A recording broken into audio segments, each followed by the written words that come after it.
வணக்கம், நான் Hema Subramanian. Welcome to home cooking Tamil. பொதுவாக ஐஸ்கிரீம்ஸ்னாலே நம்ம எல்லாருக்குமே ரொம்ப பிடிக்கும். அதுலேயும் முக்கியமாக நம்மளுக்கு எந்த ஃப்ளேவர் மைண்டுக்கு வரும் முதல்ல ஐஸ்கிரீம் நினச்சானா? இதில் ஒரு ஃப்ளேவர் தாங்க, வெனிலா ஐஸ்கிரீம். இது ஒரு ஸ்டாண்டர்டாக எல்லா இடத்துலையும் கிடைக்கிற ஒரு ஐஸ்கிரீம், எல்லாருக்கும் ஒரு பிடிச்ச ஐஸ்கிரீம். இந்த வெனிலா ஐஸ்கிரீம் வச்சு நீங்கள் நிறைய இதில் ஃப்ரூட்ஸ் நட்ஸ் எல்லாம் வச்சு சாப்பிட்லாம். ஸோ இன்றைக்கி நம்ம வீட்டில் வெனிலா ஐஸ்கிரீம் எப்படி செய்கிறதுன்னு பார்க்கலாம்.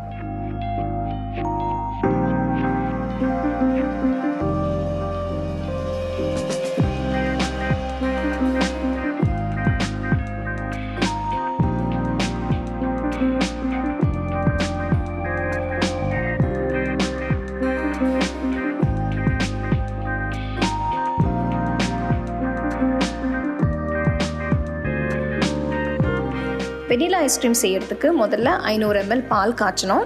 இப்போ இந்த ரெசிபிக்கு நான் ஃபுல் ஃபேட் மில்க் எடுத்திருக்கேன். அப்போ தான் உங்களுக்கு நல்லா திக்காக க்ரீமியாக இருக்கும். பால் காஞ்ச உடனே ஃப்ளேம் லோ பண்ணிவிடுங்க. அடுத்தது இந்த ரெசிபிக்கு நான் ஒரு முழு வெனிலா பீன் எடுத்து அந்த வெனிலா சீட்ஸை நான் யூஸ் பண்ண போகிறேன். இப்போ உங்களுக்கு இந்த வெனிலா பீன் கிடைக்கலன்னா நீங்கள் வெனிலா எசன்ஸ் யூஸ் பண்ணிக்கலாம்.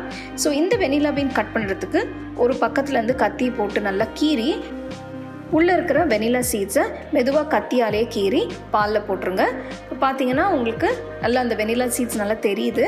ஸோ இந்த வெனிலா சீட்ஸில் தான் உங்களுக்கு அந்த வெனிலா ஃப்ளேவர் எல்லாமே கிடைக்கும். ஃப்ளேம் லோவில் வச்சு பாலை நல்லா கொதிக்க விடணும்.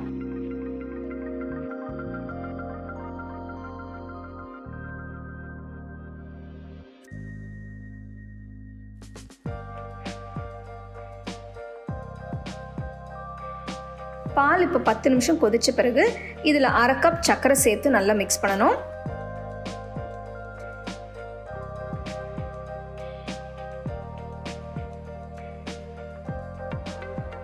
பால் அடி பிடிக்காமல் அப்போ அதை மிக்ஸ் பண்ணிகிட்டே இருக்கணும். பாலில் சர்க்கரை போட்ட பிறகு பாலை நல்லா கொதிக்க விட்டு அதை நல்லா ரெடியூஸ் பண்ணணும். இப்போ இந்த பாலை நம்ம நல்லா கண்டென்ஸ் பண்ண போகிறோம்.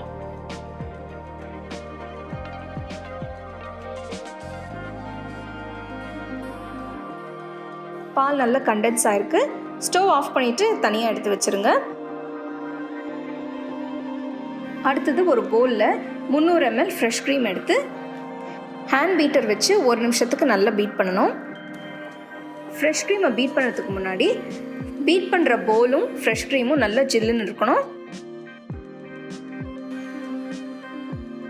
இப்போ ஃப்ரெஷ் க்ரீம் நல்லா பீட் பண்ண பிறகு அடுத்தது ஆற வச்ச கண்டென்ஸ்ட் மில்க்கு இதில் போட்டு திருப்பி 1 நிமிஷத்துக்கு நல்லா பீட் பண்ணணும்.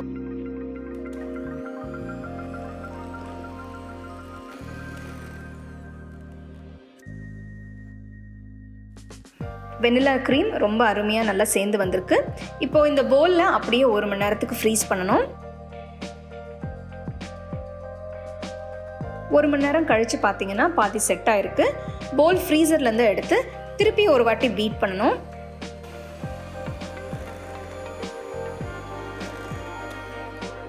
ரெண்டாவது வாட்டி வெனிலா க்ரீமை 2 நிமிஷம் பீட் பண்ணியிருக்கேன். இது நல்லா பீட் பண்ண பிறகு ஒரு பிளாஸ்டிக் டப்பில் மாற்றிட்டு நல்லா லெவல் பண்ணிவிட்டு திருப்பி ஃப்ரீஸ் பண்ணணும்.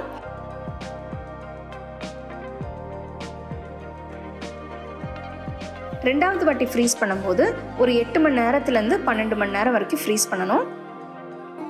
12 மணி நேரம் கழித்து எடுத்தோன்னா வெனிலா ஐஸ்கிரீம் பிரமாதமாக செட் ஆகிருக்கு. இது நீங்கள் அப்படியே வெளியில் எடுத்து ஸ்கூப் பண்ணி சர்வ் பண்ணுங்கள். இது நீங்கள் fresh fruits, chocolate sauce, nuts, இந்த மாதிரி ப்ரௌனி கேக் எது வேணால் வச்சு சர்வ் பண்ணலாம். ஸோ கண்டிப்பாக இந்த ரெசிபி நீங்கள் வீட்டில் ட்ரை பண்ணி பாருங்கள்.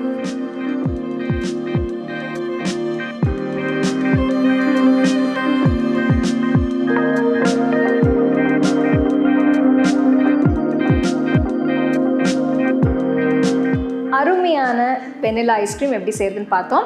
இப்போ நீங்கள் இந்த வீடியோ பார்த்தீங்கன்னா நான் வெனிலா பீன் வச்சு செஞ்சுருக்கேன். ஸோ இந்த வெனிலா பீனில் நீங்கள் ஐஸ்கிரீம் செஞ்சிங்கன்னா அந்த நேச்சுரல் வெனிலா ஃப்ளேவர்ஸ் உங்களுக்கு கிடைக்கும். உங்களுக்கு வெனிலா பீன் கிடைக்கலன்னா நீங்கள் எசன்ஸ் வச்சு கூட இந்த ஐஸ்கிரீம் செய்யலாம். இது நீங்கள் ப்ரௌனி வச்சு சாப்பிட்லாம், இல்லைனா கொஞ்சம் ஃப்ரெஷ் ஃப்ரூட்ஸ் கட் பண்ணி சாப்பிட்லாம், இல்லைனா ஏதாவது சாஸ் வச்சு சாப்பிட்லாம். ஸோ இதில் நிறைய உங்களுக்கு காம்பினேஷன்ஸ் கிடைக்கும்.